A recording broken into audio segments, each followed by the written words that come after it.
Imagine you're the CEO of Smart Labs, a company that creates dynamic, customizable lab spaces designed to adapt and evolve alongside scientific research. We today have invented the first universal, completely reconfigurable, reusable lab. Clients pay a fee to access the lab spaces, which are tailored to their specific research needs, without having to invest in building, leasing, or maintaining their own facilities.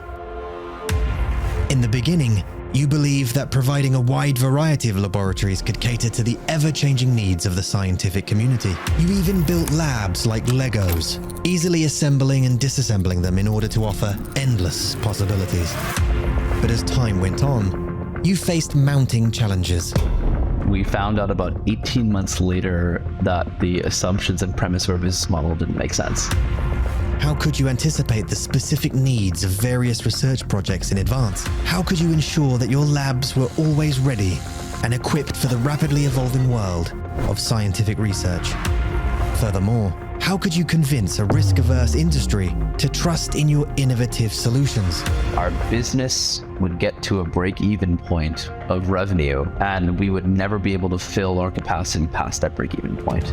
These were exactly the challenges faced by Amrit Chowdhury, CEO of Smart Labs.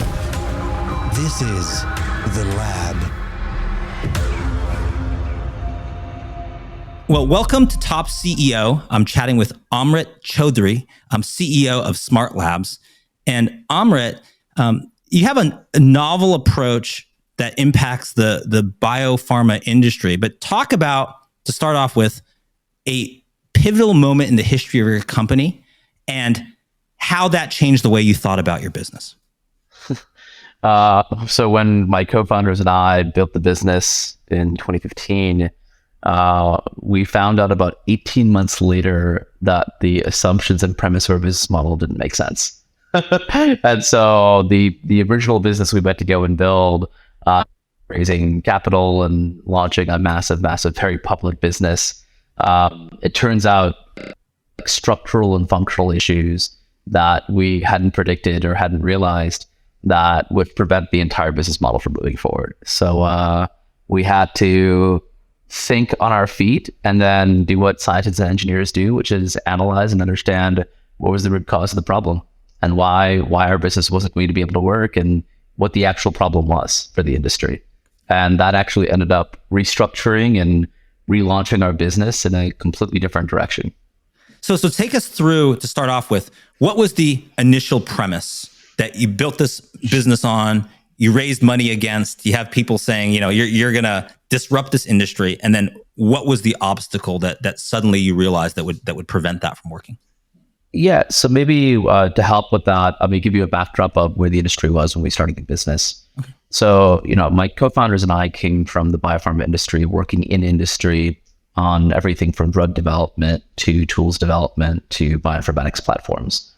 And so this industry of drug development primarily has been a singularly focused industry for about 100 years. We used to make drugs the same way, from aspirin through chemotherapy through everything else. And what my co-founders and I originally launched our business around was we thought that there was a window of opportunity that the entire world of drug development was about to change. We were going from a 1 to 2 technology industry from the 80s to 2010s. In the 2010s, we were about to start this accelerated transition from going from a 2 technology industry to a 20 technology industry. And at scale, biopharma wasn't ready for it. So we said, okay, if everybody is going to change the infrastructure and the resourcing strategies and the strategies of what types of drugs and how they're going to pursue those from a technology perspective. I mean, like, the technology is as different as if you're used to trains and boats, here's an airplane. How does that disrupt transportation for the world? Okay. That type of foundational change. Imagine 20 types of change happening, rocket ships and airplanes and cars and everything else in between happening at once. And what's driving that? Why would you don't have, usually in transportation, for instance, you don't have rocket ships and airplanes and segways and levitating devices and all this stuff at the same time. But why in pharma was that coming? Yeah. So if we think about how we think of drugs, drugs used to be small molecules and they were systemically applied. You take aspirin, you take Tylenol, it applies everywhere in your brain. Every cell gets a dosage, and either your nerves or your brain or somewhere else is there an effect happening. And in the 80s, we transitioned to a new type of technology basis we call biologics, monoclonal antibodies, fusion proteins, enzymes. And all of a sudden, instead of like painting a room, all of a sudden we could do pointed repairs. We could start inhibiting biological activities. We could start having more than one order of magnitude effect on and more complexity in targeting with drugs. And that unlocked a huge, entirely new industry. Humira, the autoimmune drug that's one of the largest selling drugs in the world, is based off of these new technologies. So the PD-L1s and PD-1s that are on the market that are the forefront of cancer drugs right now are all based off of these new technologies. Well, what ended up happening was that technology group, the second technology our industry uses, biologics, large-scale biologics, took 30 years for pharma to adapt. For literally, the invention of the biotech industry was the adoption of these new technologies from the 80s to today. We now are facing things like autologous and allogeneic cell therapies, mRNA, gene editing, where that is 2 orders of magnitude of complexity, completely different foundational resourcing and molecule and material development, different manufacturing, different discovery, different development. And it turns out that science is progressing so quickly that we're discovering tens of these new world-changing technologies in a decade, whereas it took 4 decades to move from 1 to 2 technologies. And so it's just the pace of the change of the world that we're seeing. So think about so all of that was happening was the backdrop. You have a background in the industry. You're seeing opportunity because basically there's a lot of complexity in a short amount of time. People don't know how to deal with it, and you're like, I see a business opportunity here. So exactly take us through, what was that opportunity that you originally launched on and raised money on?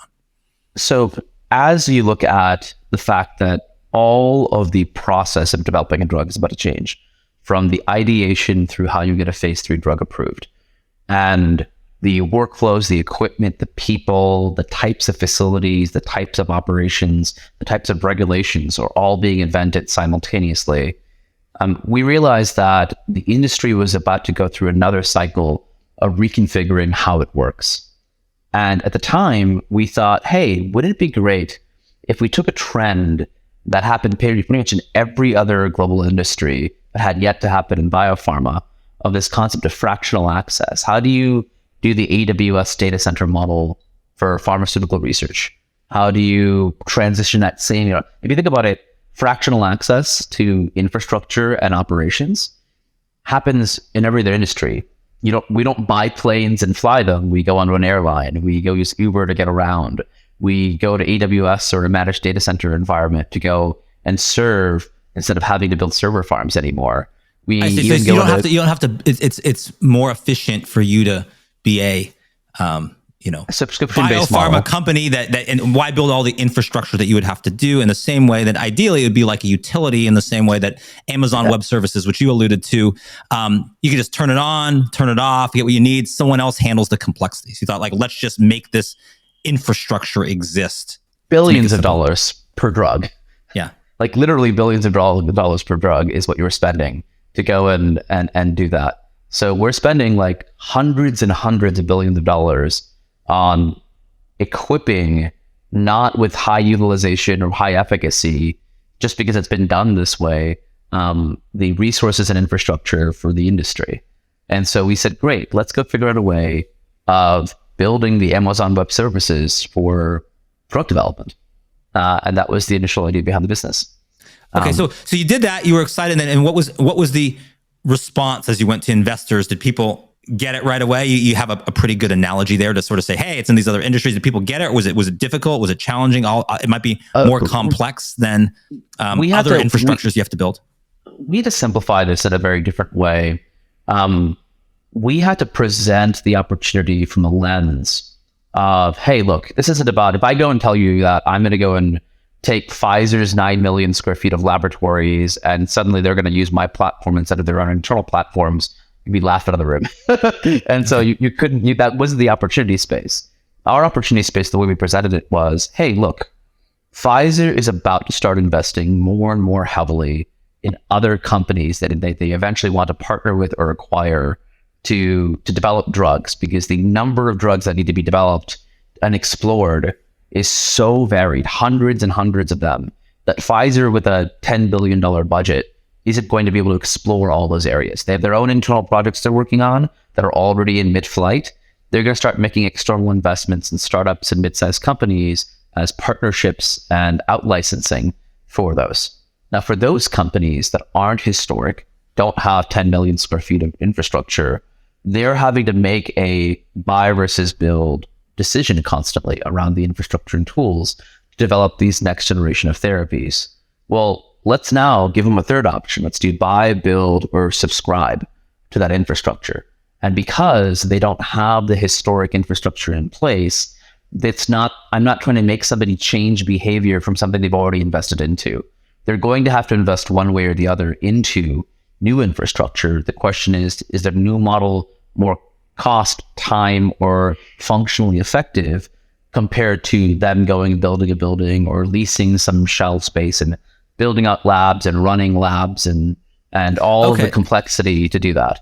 So to paraphrase, you weren't trying to, some of these really big pharma companies with really deep pockets and really elaborate infrastructures, you weren't trying to say use us instead of that, because that would be a difficult side. You were trying to say use us for these other projects that you're partnering with other people that aren't using your core infrastructure.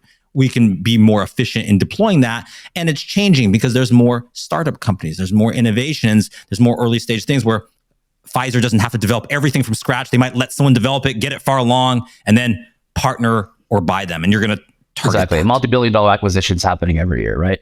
So you did that, and then to take it through to the actual thing, that was your model. And then what is the first step? Like build a world-class example of what this infrastructure lab looks like. Like we've got to put one together so people know what this is.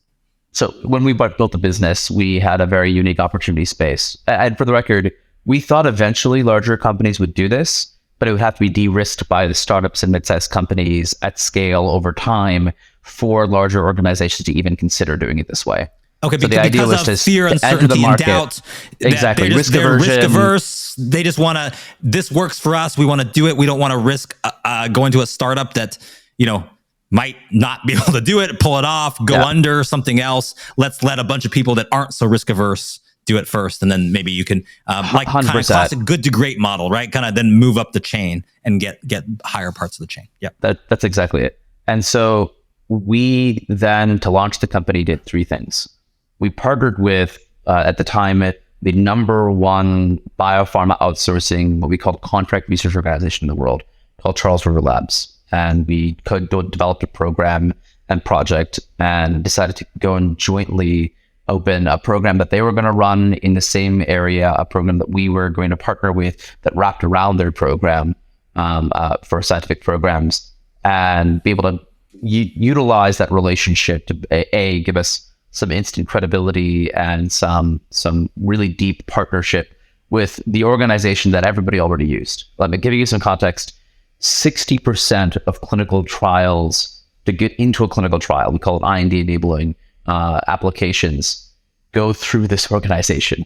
So whether you're Pfizer or you're the startup, 60% of all clinical trials in the US go through this organization as a partner that does some of the research. And I take it sounds like this is based in Cambridge, Massachusetts, because I went to Harvard. The Charles River is there. It says Charles River Labs. Is that where it is? It's a Boston area based company, but it's global. Okay. I mean, they're a $20 billion market cap global biopharma. They're the largest outsourcing organization in biopharma. Okay. But they were, 80 years ago, 1960s, 50s is when they were founded. So you're like, okay, we're small. We need to partner with someone that's established because we get a halo to us to add credibility. So you do that number one. And number two, we ended up partnering with, because there's an opportunistic moment in time, with Vertex Pharmaceuticals. So Vertex is a Boston area pharmaceutical company. They were built in Boston. They're today, I don't know, 40, 50, $60 billion market cap. They're one of the largest Boston built pharma companies that's still independent.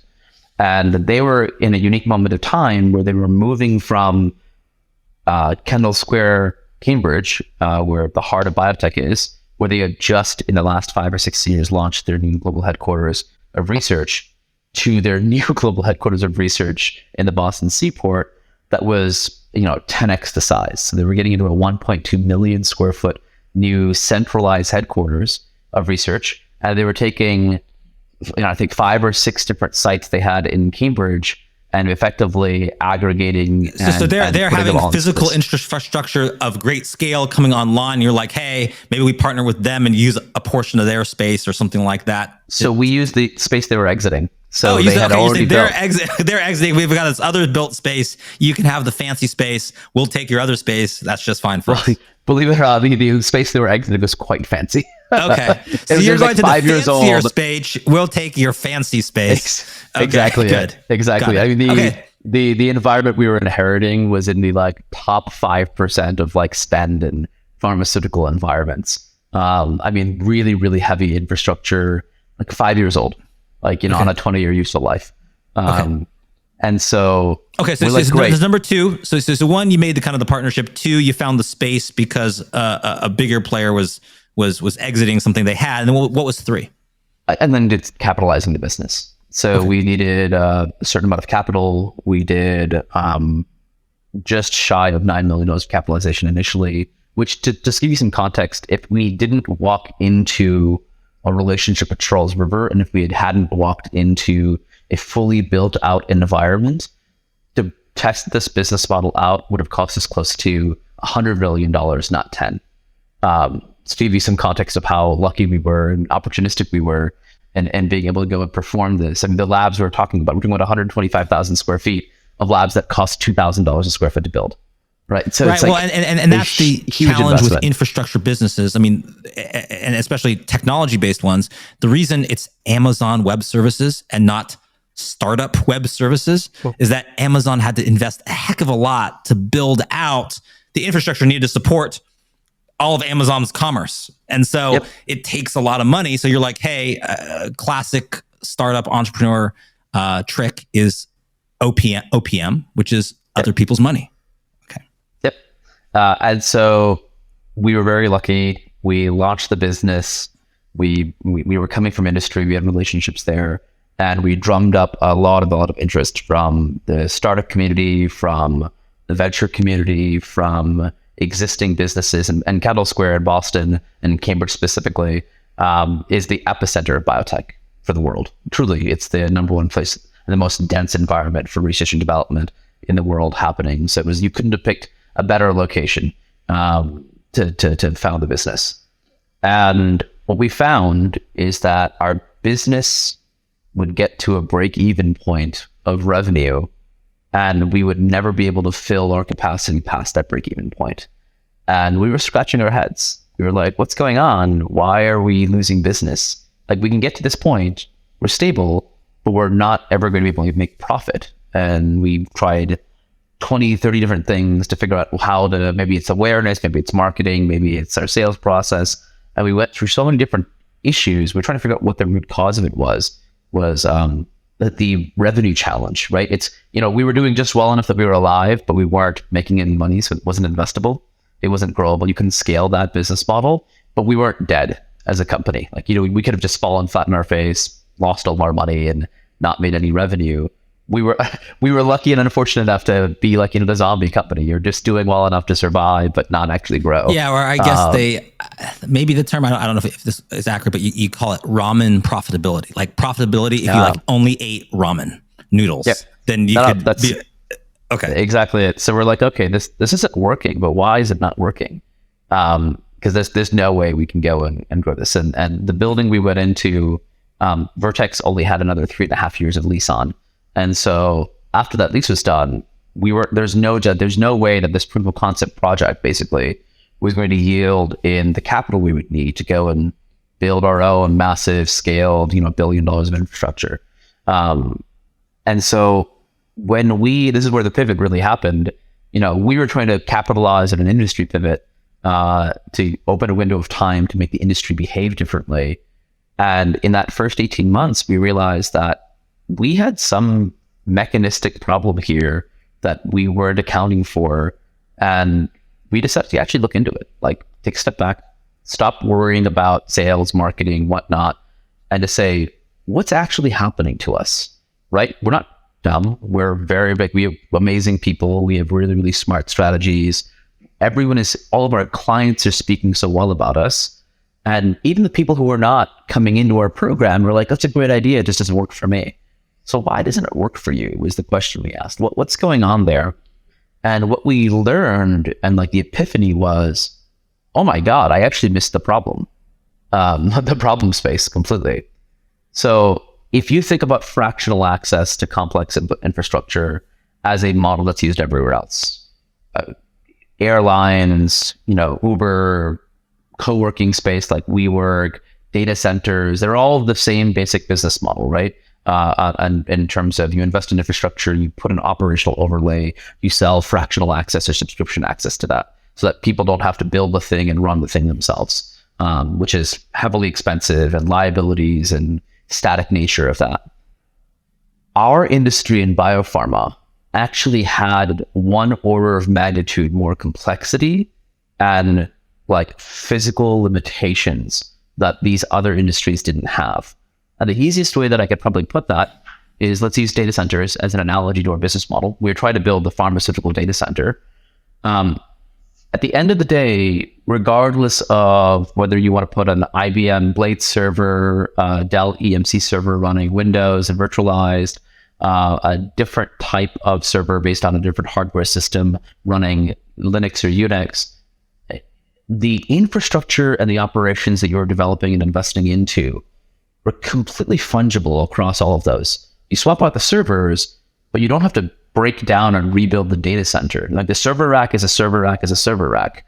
Once your server fits in a server rack and you have the power, the cooling, the internet connectivity into that building, you can consistently upgrade the technology, and you're not having to reinvest 90% of the capital in between the different use cases and the different evolutions of technology that happen inside of that space.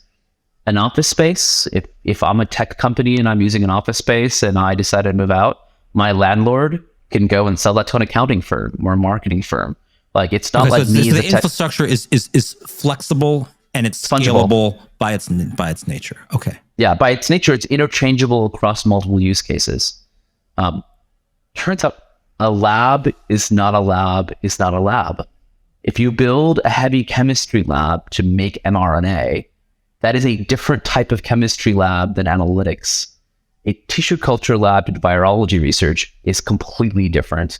An animal research lab to do rodent and holding environments where they live for their entire life cycles is completely different.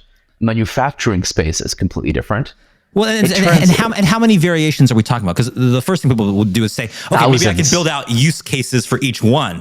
But you're like, thousands. No, thousands. You need 1,000 labs built out to handle all these use cases. So we're talking about every technology you're based off of requires a different, and every stage of science and every type of workflow, and then every capacity that you're talking about. Okay, let's say I'm going to do small molecule synthesis. Am I going to synthesize that with 5 people with 5 fume hoods? Or am I going to be a scaled organization doing that with 30 people and 20 fume hoods? Those are different things. And to get one or the other is a static investment you're making. So either I build a 20 fume hood environment. Well, now if I only need 5 fume hoods, it's not like I can go and repurpose the other 15 for something else. I've now overinvested into infrastructure that is just going to sit there underutilized. Or if I built 5 and now I need 15 more, it's going to take me 3 years to build 15 more fume hoods because I have to change every part of the building. I have to increase the power in the building. I have to increase the exhaust through the building, including shafts and distribution. I have to shut down the labs to go and add the HVAC ductwork to go and do this. And so the challenge space in our industry is that, and it turns out this, what we realized was like, oh my God, this is impossible. When somebody comes to me and says, I need to do a research program and I need exactly these kind of systems, 480 power, this on generator, this type of 150 PSI nitrogen gas lines, reverse osmosis purified water, this kind of environmental protection, positive pressure, negative pressure in my room, this level of HEPA filtering, like we're talking about completely controlled, like hazard environments that are specific to the exact workflow science you're developing inside of it. And let me ask the obvious question, which is, why didn't you know that earlier? I mean, it sound now you say it's obvious, but is it harder to figure that out? Because, like you said, you're because you smart person, you got smart people. No one in the world thinks about this. I mean, you basically say you build a lab based on the science you're planning on doing, and then you just have that resource. And if you need a different type of science to be done, your lab no longer is utilizable. And that's just such a foundational assumption that everybody has that no one seems to have a problem with, because that's just the way it works. That it's just not like nowhere in the world do you really go and say, labs are broken. Like labs aren't built the right way. People just say, oh, that's just how it has to be. That's what a lab is. A lab is a highly specific thing. I say it's a one-off. It's a one-off. You're doing super important work. You're saving the world. You're going to go cure cancer. Yeah, it costs you $10 million to build that room. Great. That's what the cost is. That's the cost of doing business for cancer saving. So and you realize this. Oh, sorry. Go ahead. As I say, the R&D spend. If you think about it, if Pfizer goes and spends $400 million, and I'm not saying that they do. I'm going to use them as an example here. But if a pharma company goes and spends $400 million on infrastructure, and it turns out they don't need that anymore in 5 years, the research program that they were putting as a research work through was like $2 billion a year of research going through that space. If you have to go demo and rebuild a new resource for another $300 million, it's a rounding error to the volume of R&D spend you're making, because it's so expensive to do scientific research. So if I'm in 10 years going to be spending $20 billion, if I spent $500 million and then had to re-spend $400 million, that's the cost of doing business for $20 billion of research that we're going to be doing, right? Mm-hmm. So that's the challenge space where if it was prohibitive from an economic perspective, and remember, the problem in the industry was there wasn't much change happening initially. You're working with one technology set. Most of your labs are mostly utilized and applicable. Then you started working with two technology sets, and now you had underutilization happening, but still at acceptable range. When you go to 20, all of a sudden, you have to have 20 sets of infrastructure. At any given time is going to be having variable levels of utilization. So the problem space is only actually also coming up in the last decade and a half. And so this wasn't a problem in the 1940s. This is a problem in the 2010s of, hey, this is getting worse as our science is diversifying at an exponential rate. We have to now diversify hundreds of billions of dollars of infrastructure in a way that we've never had to do before in the world history. So take me through then the pivot and where you find your new business model. And then what results from that to kind of finish the story. So I think the easiest way of giving an analogy is we thought we were going to build a business model like Uber, right, for pharma. And it was this idea of fractional access. And when we realized that the prohibitive nature of that was the actual infrastructure and the diversity and inventory challenge, the inventory mismatch challenge, the first question we asked is this only happening to us? If it's only happening to us, it's really not worth investing in trying to figure out how to fix this. And it turns out that we found that this is actually a problem that gets worse the larger the organization you get. So a large pharma company with 5 million square feet of labs is actually juggling an inventory of 5,000 different types of labs in different regions and geographies, all on a micro level, that in order to make a change, they have to predict the kind of science they're trying to do in 5 years. You know what happens in 5 years to your science? Everything changes. Science is literally experimentation. What will work and what won't work. Things that work, you double down on. Things that don't work, you kill. So how do you know in 5 years the exact projects at the exact scales, in the exact regions, in the exact kind of laboratory infrastructures and operational infrastructures you need that you have to commit to today, but that if you don't commit to today, won't be in place in 5 years? So this is a macro, like this is like $1 trillion problem space. Like truly, I'm not like overemphasizing this. This in the next 10 years is $1 trillion worth of infrastructure. And so when we're like, wow, this isn't actually about us. This is the fact that our industry is about to break from an infrastructure perspective. So that's where it's super valuable to go and spend our time. So going back to the Uber example, Uber gets things from one place to another. Another business model gets things from one place to another, but has a lot higher complexity. SpaceX. SpaceX will get your thing into space. That's it. That's all they do. But in order to make that business model work, they had to reinvent the rocket, right? SpaceX invented the first reusable rocket because they said, if every time we have to get to space, if you have to go and spend $1 billion on a brand new rocket, space exploration and being able to launch things into space is going to be so held back that unless the most highest and critical nature things happen, the barrier to entry is too high. So instead of spending $1 billion per rocket launch, what if we spent $2 billion on a rocket we can use across 10 launches? And now we've just reduced the cost by 80% of getting something to space. So you need to think about, how do you make a reusable lab instead of a reusable rocket? How can you create a framework that allows you to reuse components, make it more modular? You need to upgrade one thing and not have to upgrade the whole thing. Exactly. So we built the world's first dynamic and universal lab. We took that 1,000 SKUs of inventory of laboratories, and over, since 2016 to today, and we're on version 8 right now, we've compressed it to 2. And so we are the most advanced infrastructure, engineering, design, construction, and operations company in laboratories and science in the world today. And we today have invented the first universal and completely reconfigurable, reusable lab. We build labs like Legos. And so we can actually, in a massive building, take 10,000 square feet, and if you needed 20 tissue culture hoods and 30 different rooms, great, we can build that. If you needed to wipe all of that and erase it and rebuild it as just a massive chemistry facility, we can do that. And we can do that in 2 to 4 weeks for $20 a square foot, instead of the industry average of 2 years and $500 a square foot. And what was when you had the idea, and just to wrap up, and you sort of had the pivot, what flowed on the business side from that? Like, there's a technological advancement you have to do, but you also have to, we don't want to eat just ramen. We want to eat salads and desserts. So what do you do? We did a pilot program in our existing building. We ripped out a 10% of our footprint. And the really unique part of, I guess, the founders, including myself, is that I'm a bioengineer and a synthetic protein chemist, and I've been working in drug development. But I had a second life in systems engineering, robotics, and automation. And so I looked back and I was like, oh, this is really interesting.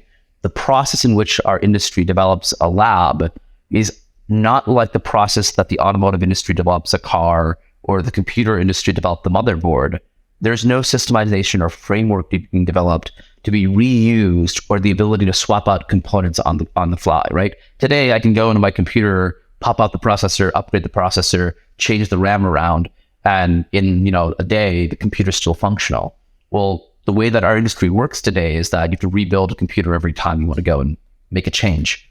And so what was the response from the industry though? And I'll have to just go in a minute, but just take me through the end of the story, the business side, what happened after that? For the longest time, until about 1.5 years ago, so for the first 5 or 6 years of doing this, we didn't tell anybody. We were completely in stealth. What we basically did is ran our first business model on top of it. Now we just basically broke down the infrastructure challenge that we had of the inventory mismatch. And all of a sudden, anybody who came to us with a project need, we could immediately solve for. So yeah, we have that in inventory. We can go and provide that for you. We have the right capacity and type and function as if by magic. And so we suddenly were able to run that business model without having to explain how we were running it. And all people knew is that we always just in time had the right resources they needed. And we did that for 2 reasons. We thought that if we had announced it too early, we'd get tremendous, once people realize the problem space, we get a lot of competition. B, people wouldn't trust us that if we had invented something in such a risk-averse industry that, hey, oh my God, isn't that going to blow up and break, right? And so it's like, well, look, we have a track record. We know it works, but there's a fear around these things. You want to get a little further down the path before you said you're going to do it, so that you had something there. And final question is just like, what are the challenges going forward now to realize your full vision? What's the obstacle? So there's 1 billion square feet of labs in North America, and our current trajectory is to get to 2 or 3 million square feet. It's a scratching of the surface. So in order to change industry behavior, we have to 10x to 50x the footprint and the scale we're moving towards to create true industry adoption and shift. Smart Labs, revolutionizing the way life sciences companies access and utilize lab spaces. Their unique business model, offering flexible lab infrastructure as a service to clients, and their ingenious Lego-like approach to assembling labs. An inventory mismatch, industry skepticism, and a scaling issue nearly halted the growth of a disruptive and innovative company.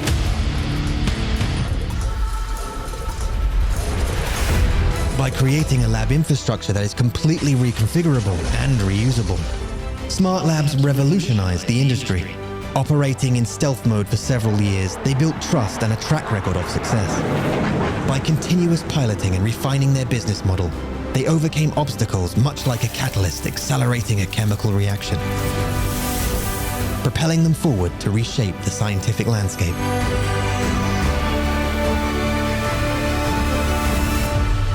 And with that, it's case closed.